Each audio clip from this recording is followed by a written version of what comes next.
Bismillahirrahmanirrahim. Assalamualaikum warahmatullahi wabarakatuh. Pengertian dari bilingualisme dan diaglosa. Bilingualisme atau yang biasa disebut dengan kedwibahasaan adalah kemampuan berbicara dua bahasa dengan baik.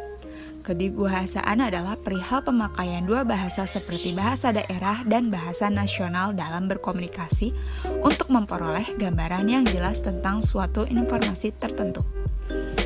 Misal seperti di Cilengsi atau di Kabupaten Bogor ini,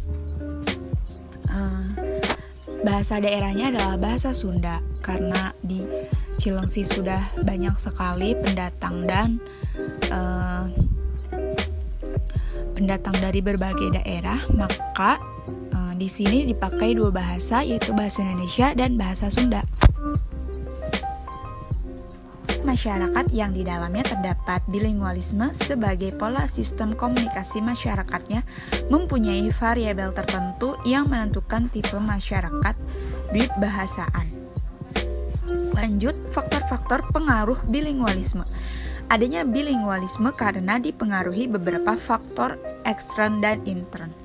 Yang faktor eksternnya yaitu pergaulan hidup di keluarga, pergaulan di masyarakat, serta kemajuan teknologi, komunikasi, dan transportasi. Sedangkan yang faktor internnya adalah memengaruhi ragam kedwibahasaan seseorang adalah tahap usia pemeroleh, usia belajar B2 atau yang biasa disebut dengan bahasa kedua, berdasarkan konteks, berdasarkan hakikat tanda dalam kontak bahasa, tingkat pendidikan, keresmian komunikasi, dan kesosialan.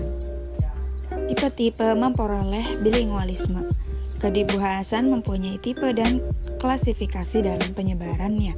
Antara lain adalah tipe ketersebaran perorangan dalam masyarakat. Karena jika seseorang berpindah dari satu tempat ke tempat lain yang baru, akan membawa dialek yang baru juga. Kedua adalah tipe horizontal dan vertikal, di mana suatu bahasa yang sama tetapi digunakan oleh kelompok penutur yang sama dalam kehidupannya sehari-hari untuk berkomunikasi dengan penutur yang berbeda. Seperti contohnya, misal ada orang Medan pindah ke Bogor. Nah, si orang Bogor ini kan biasanya memakai bahasa Sunda, tetapi karena ada orang asing yang orang Medan pasti tidak mungkin bisa bahasa Sunda, jadi orang Bogor ini berbicara dengan si orang Medan ini menggunakan bahasa Indonesia seperti itu. Yang lanjut lagi, yang ketiga, cara terjadinya tipe kedwibahasaan dapat dibedakan dari kedwibahasaan alamiah dan kedwibahasaan utama.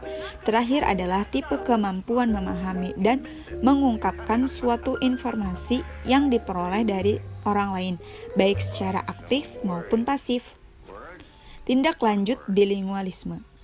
Mengalami perkembangan dalam berbagai bentuk. Secara umum, perkembangan kelanjutan kedwibahasaan dapat diimplementasikan dengan konsep tetap berdwibahasa. Tetap berdwibahasa yang dimaksud adalah tetap mempertahankan adanya dua bahasa tersebut yang dikenal sebagai bahasa daerah dan bahasa ibu. Menjadikan kebiasaan kedwibahasaan dalam proses berkomunikasi menjadi ala dan kebiasaan yang berbudaya. Lanjut, pengertian dari diaglosia. Diaglosia adalah suatu situasi bahasa di mana terdapat pembagian fungsional atau variasi-variasi bahasa atau bahasa-bahasa yang ada di masyarakat. Yang dimaksud ialah bahwa terdapat perbedaan antara ragam formal atau resmi dan tidak resmi atau non-formal. Contohnya, misalkan di Indonesia terdapat perbedaan antara bahasa tulis dan bahasa lisan.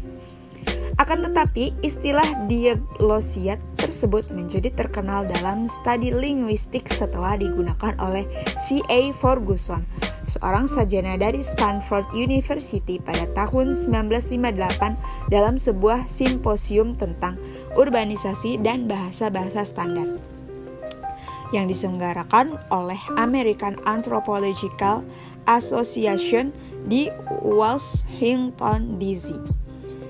Ferguson menggunakan istilah diglosia untuk menyatakan keadaan suatu masyarakat di mana terdapat dua variasi dari satu bahasa yang hidup berdampingan dan masing-masing punya peranan tertentu.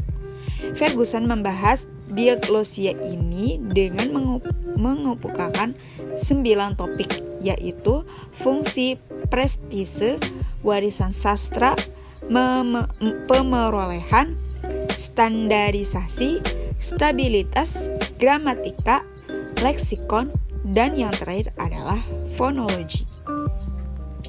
Fungsi merupakan kriteria diglosia yang sangat penting. Menurutnya, dalam masyarakat diglosia terdapat dua variasi dari satu bahasa. Variasi pertama disebut dialek tinggi atau disingkat dengan dialekte, dan yang kedua disebut dialek rendah, disingkat dengan dialek R. Dalam bahasa Arab, dialektenya adalah bahasa Arab klasik, bahasa Al-Quran yang disebut Al-Fusha. Dialek R-nya adalah berbagai bentuk bahasa Arab yang digunakan oleh bangsa Arab yang lazim disebut Ad-Darij. Pemerolehan dialekte diperoleh dengan mempelajarinya dalam pendidikan formal, sedangkan dialek atau ragam R diperoleh dari pergaulan dengan keluarga dan teman-teman. Dan karena ragam T dipandang sebagai ragam yang bergengsi, maka tidak mengherankan kalau standarisasi dilakukan terhadap ragam T tersebut melalui kodifikasi formal. Kamus, tata bahasa, petunjuk lafal, dan buku-buku kaidah untuk penggunaan yang benar ditulis untuk ragam T.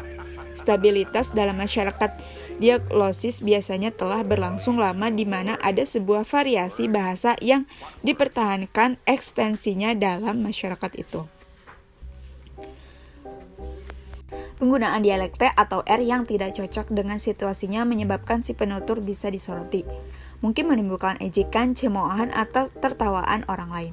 Sastra dan puisi rakyat memang menggunakan dialek R, tapi banyak anggota masyarakat yang beranggapan bahwa hanya sastra atau puisi dalam dialek T lah yang sebenarnya karya sastra suatu bangsa. Dalam pendidikan formal, dialekte harus digunakan sebagai bahasa pengantar, namun seringkali sarana kebahasaan menggunakan dialek R. Di Indonesia juga ada perbedaan antara ragam T dan ragam R bahasa Indonesia. Ragam T digunakan dalam situasi formal seperti di dalam pendidikan, sedangkan ragam R digunakan dalam situasi non-formal seperti dalam perbicaraan dengan teman karib dan sebagainya. Jadi yang dimaksud dengan dialek T ini adalah bahasa yang sangat bagus sekali yang biasa digunakan untuk membuat karya ilmiah seperti makalah, skripsi, itu kan menggunakan bahasa T. Nah, sedangkan bahasa R ini yang biasa kita gunakan untuk berbicara dengan teman kita sehari-hari seperti itu, yang tidak baku gitu. Nah, demikian ini adalah pengertian dari bilingualisme dan diglosia. Terima kasih telah menonton.